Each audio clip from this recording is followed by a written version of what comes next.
नमस्कार, आप देख रहे हैं द न्यूज लुक। मेरा नाम अभिषेक श्रीवास्तव है। हमारे साथ गुरु रहमान हैं जो कि लगातार जो अभ्यर्थी है उनकी बातचीत करते रहते हैं, उनके हक की बातचीत करते रहते हैं। फिलहाल एनटीपीसी अभ्यर्थी और ग्रुप डी के जो अभ्यर्थी हैं वो चर्चे में हैं। आज रेल मंत्री के द्वारा पीसी किया गया और सबसे पहले वहीं चलते हैं कि उन्होंने कहा कि किसी भी परीक्षा को कराने के लिए और खासकर रेल के जो भी परीक्षा है उसको कराने के लिए 3-4 साल वक्त लग जाता है, तो कोई दिक्कत नहीं है। देखिए, स्पष्ट रूप से ये रेलवे के जितने बोर्ड हैं उनकी ये गलथेथरी है। अगर आप 4 साल में हाली प्रक्रिया पूरा कराइएगा तो 8 साल आपको भर्ती कराते करते हो जाएगा। इसलिए मैं इस बात से किसी भी कतई सहमत नहीं हूँ कि 4 साल लग जाता है। यूपीएससी ये 4 साल क्यों नहीं लगता है? यूपीएससी इतने बड़ी व्यापक पैमाने पर एग्जाम लेती है, वह सालों साल उसका क्यों हो जाता है? हमारे बिहार का देखिए, बीपीएससी सालों साल क्लियर कर देती है। भारत की सबसे बड़ी परीक्षा है, सबसे बड़ी परीक्षा है तो आपको उसमें और ज़्यादा जी जान से लगनी चाहिए और जी जान से लग के बच्चों के साथ इंसाफ दिलाना चाहिए। आप ही ने चिल्ला कर बोला था कि 2 करोड़ वैकेंसी देंगे, सबसे ज़्यादा बच्चे उसमें जाते हैं। 4 साल 5 साल लगा देते हैं आप किसी परीक्षा को संचालित कराने में। और जब परीक्षा संचालित होती है तो उसके बाद आप अपना नया प्रयोग करते हैं। यह किसी भी दृष्टिकोण से छात्र हित में नहीं है और देश हित में नहीं है। और आरबी के द्वारा जो आज नोटिफिकेशन जारी किया गया उसको कैसे देखते हैं? देखिए, आरआरबी ने जो नोटिफिकेशन जारी किया है तो मैं फिलहाल सारे छात्रों से स्पष्ट रूप से अनुरोध करता हूं, मैं गुरु रहमान, कि वे किसी भी परिस्थिति में किसी भी तरह का हिंसा का सहारा न लें। रेल रोकना, रेल तोड़ना, पटरी कबाड़ना ये तुम्हारा काम नहीं है, क्योंकि तुमको वहीं आना है। कुछ असामाजिक तत्व इसमें भिड़ गए हैं, लेकिन 16 फरवरी तक का जो समय दिया गया है वैसी परिस्थिति में वेट फॉर वॉच की स्थिति अपनाइए, अहिंसात्मक तरीके से रहिएगा तो पूरा कोचिंग एसोसिएशन ऑफ भारत और मैं खुद उनके साथ रहूंगा, मरते दम तक साथ रहूंगा। शर्त है कि आप अहिंसात्मक स्थिति तक रहिए। 16 फरवरी तक आपको इंतजार करना चाहिए, ये मेरा मूल उनसे अनुरोध है। और हिंसा अपनाइएगा तो निश्चित रूप से आपके आंदोलन को दबा दिया जाएगा, परिणाम कुछ नहीं निकलेगा। इस पे भी विवाद लगातार हो रहा है कि एक छात्र का 3 से 4 लेवल में परीक्षा रिजल्ट हो गया है। उस पर रेल मंत्री का ये कहना है कि ये कोर्ट का मामला है। कोई कोर्ट का मामला नहीं है। रेल मंत्रालय को स्पष्ट रूप से सामने आके 35,000 सीट है, 35,000 का 20 गुना दीजिए। आप CBT 1 में ऐसा प्रावधान क्यों? आप मासूम छात्रों के साथ इस तरह का प्रयोग क्यों? आप 35,000 सीट का 20 गुना दीजिए, 7.5 लाख रिजल्ट होना चाहिए, वो आपको देना ही पड़ेगा। दूसरी बात की ग्रुप डी में आपने नया स्टैंडर्ड लागू कर दिया, प्रयोग कर दिया। एक परीक्षा, उसके बाद CBT 2 परीक्षा, ये कहाँ की इंसाफी है भाई? और सबसे बड़ी बात की मेडिकल स्टैंडर्ड 5 साल में आप लेते हैं, 5 साल के बाद मेरी क्या परिस्थिति होगी आप समझ सकते हैं। तो 5 साल में आप परिस्थिति हो रहे हैं, मेडिकल का मानक स्टैंडर्ड आपने फिक्स किया है, वो सबको हटाइए। आप संपूर्ण समस्या का निराकरण रेलवे बोर्ड कर सकता है अगर वो 7.5 लाख रिजल्ट दे दे। एक लड़का एक रिजल्ट, बाकी सेकेंड फेज में आप देखिएगा। और ग्रुप डी का जो पहले वाली प्रक्रिया थी उसी प्रक्रिया को लेकर चलेगा तो निश्चित रूप से बच्चों के साथ इंसाफ होगी। क्या लगता है, 3 से 4 साल लग गए इनको रिजल्ट परीक्षा कराने में, रिजल्ट देने में, अब इसको नया विवाद मिला दिया गया, अब इसके लिए कमेटी बैठ गई। क्या लगता है इसको लंबा वक्त तक खींचने के लिए तमाम चीजें की जा रही हैं? नहीं, अगर पूरी तरह से केवल अविश्वास करना उचित नहीं है। मैं गुरु हूं और बच्चों के दर्द को समझ रहा हूं। तो आपको 16 फरवरी तक देखने में हमको नहीं लगता है किसी भी तरह का ये है। लेकिन मेरा माननीय प्रधानमंत्री जी से, माननीय रेल मंत्री भारत सरकार से अनुरोध है कि 2024 के पहले आप इस सब को किसी तरह से ज्वाइन कराइए। ये आपका दायित्व बनता है। 2024 के बाद लाएगा तो निश्चित रूप से आपकी मनता स्पष्ट हो जाएगी और छात्र के साथ जो हो रहा अत्याचार प्रमाणित हो जाएगा कि जानबूझकर छात्रों के साथ किया जा रहा है। आप इलेक्शन के पहले युवा चिल्लाते हैं और इलेक्शन के बाद जब सरकार बनती है तो युवा कौन हो जाता है, बाकी सारा मुद्दा सामने आ जाता है। ये कहाँ की इंसाफ है भाई? बिल्कुल गलत बात है।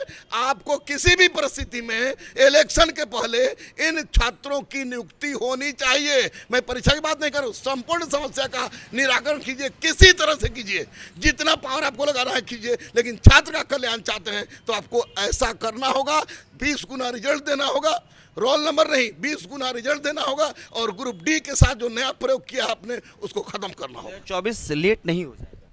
2024 से पहले मैं बोल रहा हूं कि अगर सरकार सोच रही है कि 2024 में हम इसको लोकसभा चुनाव से पहले, हाँ, अगले लोकसभा चुनाव के समय भजाएंगे तो 100% लेट होगी। मैं जानबूझकर ये बोल रहा हूं सरकार से कि हे प्रभु, कहीं आप इसको 2024 का बहाना मत बनाइए, दीजिए 22 चल रहा है, 22 में अब 22 पूरा 22 के लास्ट तक किसी भी परिस्थिति में बच्चों के साथ इंसाफ कर दीजिए, फिर कोई बात नहीं है।